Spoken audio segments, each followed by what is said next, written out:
Serious former gang members of Reddit, what was it like being in a gang? How were you initiated? And what kind of things did you see and do?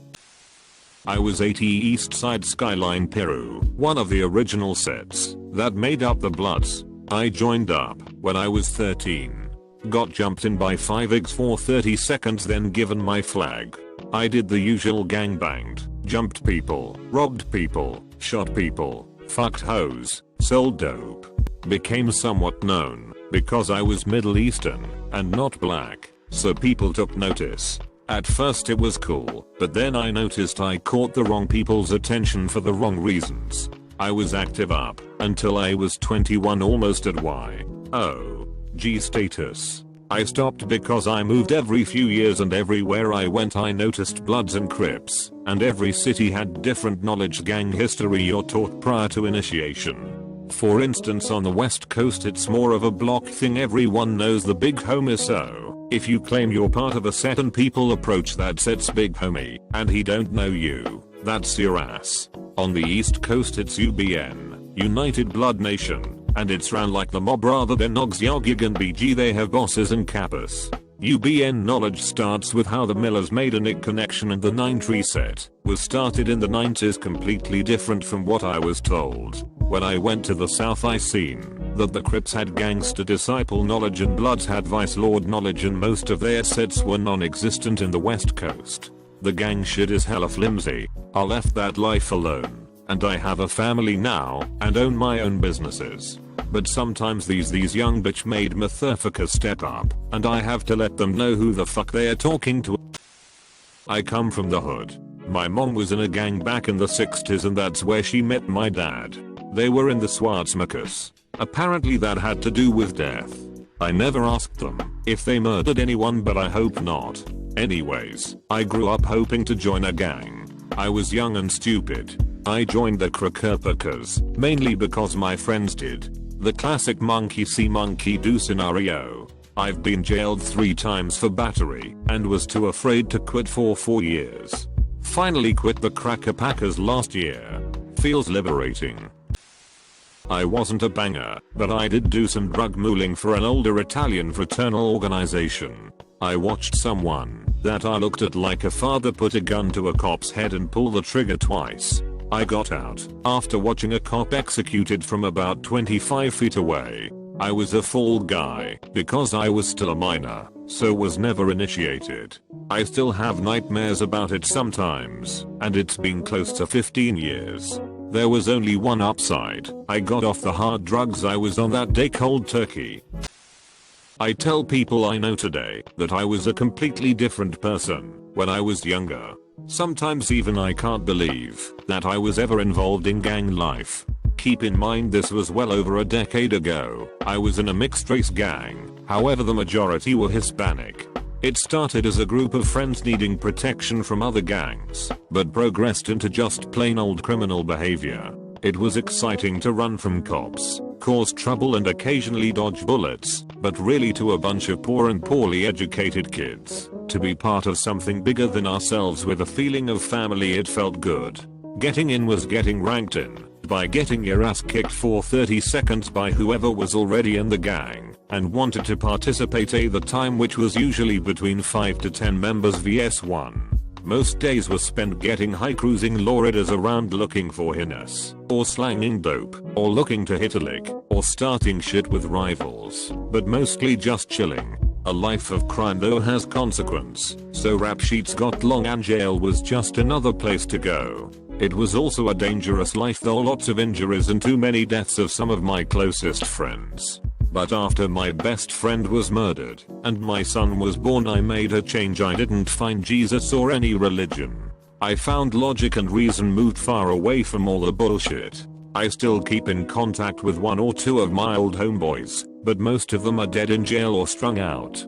Gang life is bullshit, but when you're poor and defenseless sometimes it's just the way it is. Vancouver Gang War. I was in one of the groups during the period linked above. I was initiated by basically going to work for them. Our little subgroup was run by a Vietnamese dude. Most guys made money from growing weed, smuggling weed, running phones delivery line for crack. heroin and powdered coke. Usually these workers would sell weed on their own at the same time.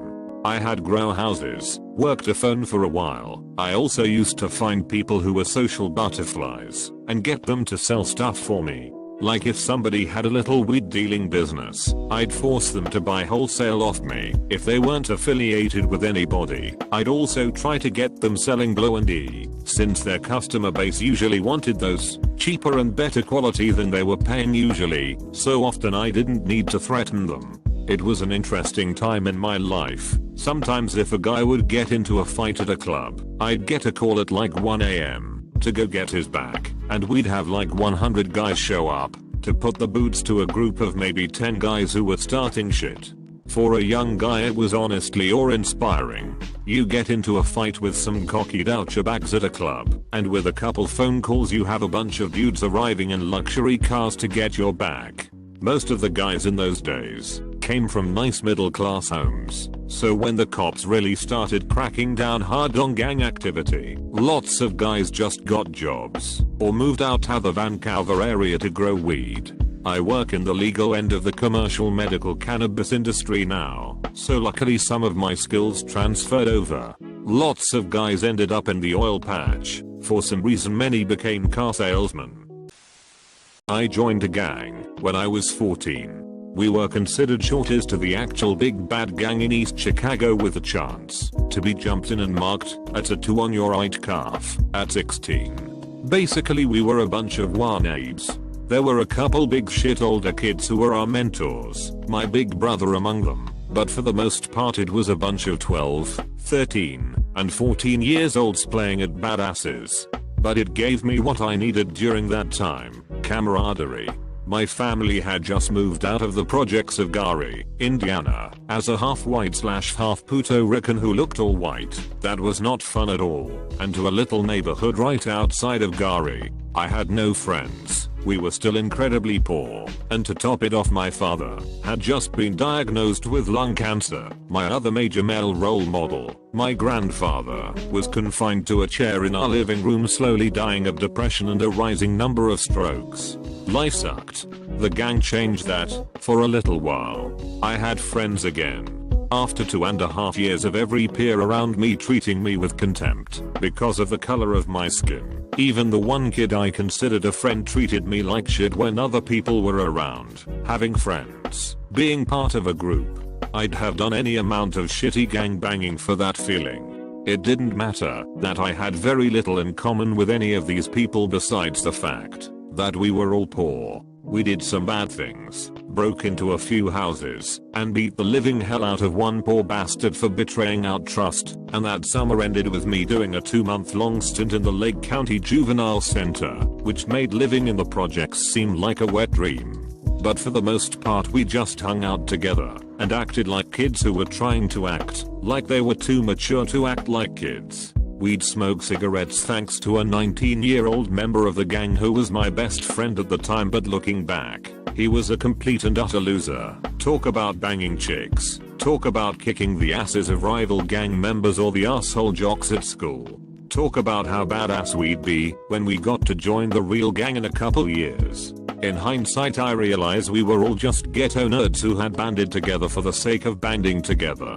It was a brotherhood that I didn't know I desperately needed until I had it. They were there at my father's funeral. They were there at my grandfather's funeral. They were there, basically. When I was living in Chicago I ran with some Latin kings. I wasn't gang banging, but ended up dating someone who did, and hung around with his group of friends. It was crazy. I watched him sell crack to the people in his own neighborhood. The cops not only knew them by name and alias, but when we all got caught trespassing at an elementary school at 11 PM, one of the cops asked how one of the queens had been doing since she had calmed down. Our nights consisted of walking the neighborhoods for hours trying to find something to do, like throwing up the crown at passing cars to see if they were a rival gang or not. So many of the girls were extremely young, like 15 to 20, and had already had a kid or two by a king that's at least 5 years her senior. The kings have a certain date in January where all the local chapters meet up in the park and have a picnic. There's a salute that involves putting your right hand over your heart and reciting something out of a Bible all whilst facing the sun. It was blood in, blood out. To get initiated, the males or females have to get beaten on for about 30 seconds by 5 to 10 members. They had weekly meetings, and if someone didn't attend them, it would be considered a violation, and they would have to stand against a wall and let the other members beat them up for 15 seconds. For women, they could be beaten, or they could fuck the entire gang. The women who chose the latter would lose all respect of the gang, and to humiliate them, the kings would turn them away. Getting out of the gang for girls was easy if they became pregnant. Not even the most ruthless of the kings wanted a pregnant queen gang banging on Brian Ma. What got me is how they preach about loyalty, but everyone is trying to fuck everyone else's man or woman. At the end, I couldn't deal with the fear that my house would get raided and I'd go to jail for possession of crack cocaine. I never knew if who I was with was carrying a gun or drugs, which they always were. Not knowing if my boyfriend we going to come home in one piece or not was too much, and I called it quits. I'm still really good friends with one of the queens. They can be genuinely amazing people that just get caught up in a crazy situation. They took me in and treated me like family when they barely knew me, but that's really all the good I have to share.